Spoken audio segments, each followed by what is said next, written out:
पत्थर फोरी गंगा मैया निकलली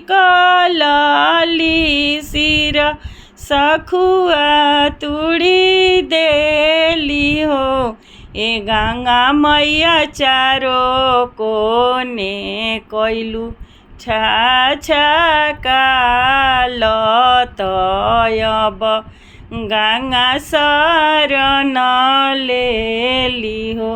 ए गंगा मैया चारो कोने कैलू छाछकालतयब गंगा शरण लेली हो। के ये चढ़ावे गंगा मैया पीठ पाठियव रुघवध फल हो।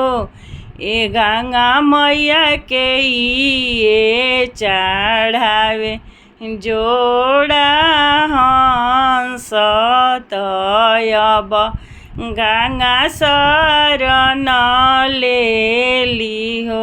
ए गंगा मैया के ये चढ़ावे जोड़ा हंस तयब गंगा शरण लेली हो।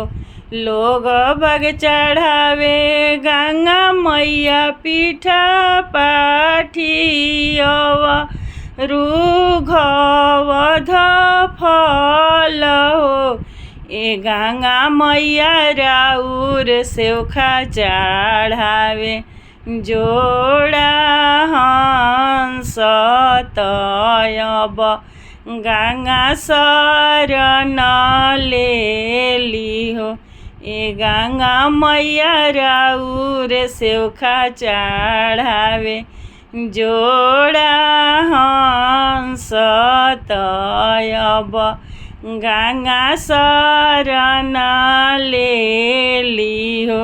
लाइक करिए, शेयर करिए।